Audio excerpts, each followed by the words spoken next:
But you're looking beyond the technical team, right? Pirates have made a couple of signings. Kona Moremi, Moremi who's joined the ranks, confirmed to be joining the ranks, and someone who's I think would say confirmed to be official is Mbuthuma.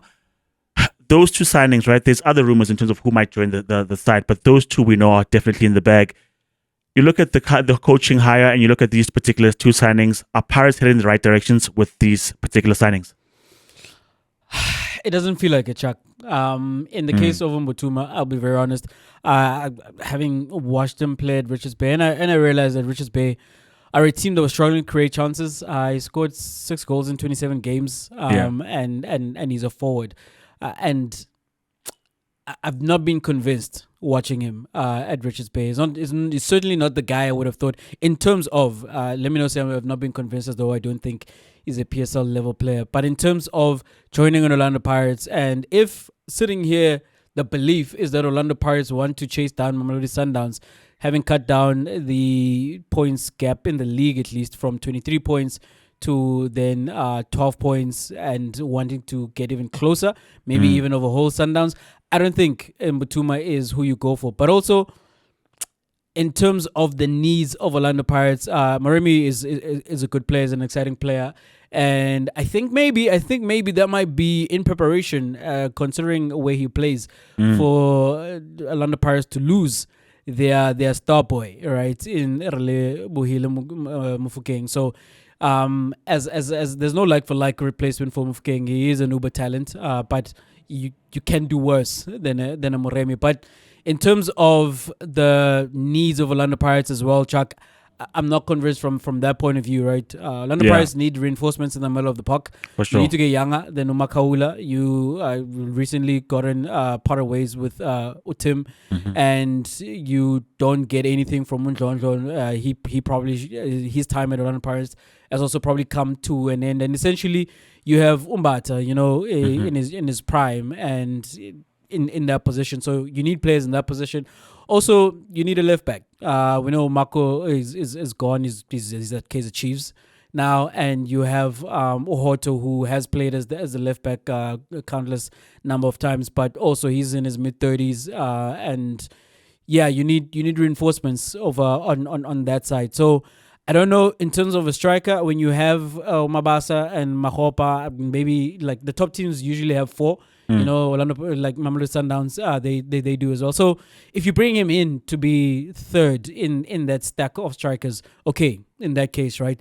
But again, considering that the goals are to overhaul a Sundowns who are putting up consistently 70 points in the league, is that what you're looking for? Or are you looking for players who are going to be ceiling raisers, who are going to come in there, and even the players that you think are good, they're going to come in and be better than them, and they will usurp those players in the starting 11, and those players who you thought to be good, then they form the depth, and now you suddenly have a strong squad. So yeah, I see these signings. I'm not all the way convinced that this is exactly what Orlando Pirates need. We'll see what they continue to do in the transfer market. But also, when I join it to the coach who recently signed on for Orlando Pirates, yeah, it looks odds on that Mamelodi Sundowns will continue doing their thing, at least in the Betway Premiership. I mean, but I'm thinking to myself, we're not shopping where we should be. But in terms of where I'd like us to shop in terms of Orlando Pirates and what we're trying to do on the continent, what we're trying to do in the domestic league. Like I said, maybe Rulani costs more than Uwadu. I don't know. I would like to think so with his stint at Sundowns, then going to Wydad. I think he's got a better CV, play coaching at the highest caliber, at the highest level, sorry. But what can we do when Sundowns come back home with like 300 million rand? Now nothing. Nothing. Now nothing. Like Sundowns' exploits at the Club World Cup is gonna justify, like, literally by winning one game. Yeah. By winning one game, that first game against Ulsan, Sundowns got 36 million rand. That's crazy. What, 2 Jaden Adams signings? That's crazy. Just of winning one match, and as you say, like now, like 200 million in your back pocket. Oh, who knows what they continue to do at the Club World Cup. Yeah, there's not much the rest of the league can do. But but with the Orlando Pirates, Chuck, I feel like there's more Orlando Pirates there's could more, do. Nah? There's more. Like yes, Sundowns might get first dibs at the very best, but you can't sign everyone. You literally cannot sign everyone. So some point doesn't make the players sense. who are good and are out there, I feel like Orlando Pirates should be going for those players, and they're not. I mean, so addressing the players and also the manager, Jay, in my mind, I think it looks somewhat of a step backwards because if you think about it, it looks like we're back to being vintage Pirates where we sign a glut of players and then maybe 20% of those whom we signed are actually utilized or actually incorporated into the squad. Everyone else gets loaned out. Everyone else gets sold after a season of not really being able to break into the team. Mbuthuma, case in point, right, Jay? We have Mahopa, we've got Mabasa. They've interchanged very well and they bring different things to the party as we've discussed. But behind them, there's also Oradiopan, who's had his stint with Bafana for Chen and stuff like Kosapa, sorry. And he hasn't quite broken through. He was that prodigal talent that was supposed to come through and shine after his stint at Cape Town Spurs, sorry. And you think to yourself, he's going to come through and play. He hasn't quite given us the numbers. And he's fairly similar to Mbuthuma when you look at his numbers at Cape Town Spurs. Mbuthuma comes in and is another squad player. So essentially, we're not doing any better than Umabasa or Mahopa, which I think we have to. We have to raise the ceiling at Pirates because 12 points is a big gap. You have to, that's 4 wins.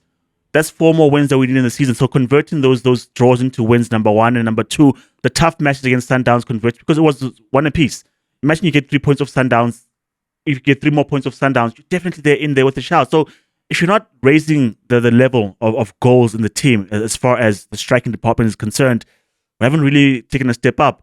When you look at the wingers, you've signed a plethora of wingers. There are players like Mleleki who came through, I think, to play the last 2-3 games in the season, was loaned out. There's a player who went back to Arrows, if I'm not mistaken. I am Manja. I thought he'd be good, didn't quite crack it. There's Gilberto as well, who was loaned back to Petro, didn't quite crack it. So it seems like Pirates are gambling yet again, where we should be signing 2, 3, or 4 core players in terms of here's what we have and here's where we improve. That's how you build a team because we've got a good core. And as you said, address the left back situation, address the middle of the park, address the striking department if you want someone who is more like Mabasa in terms of a box predator. So in terms of what we've done and what we could have done, so far, Jay, it's not filling me with a lot of confidence. I know Kona who's from the player from Chipa. Remind me. Guaiba, yes. He's odds on to join. That's great. That's pushing the profile up in terms of the quality of the players in that particular position.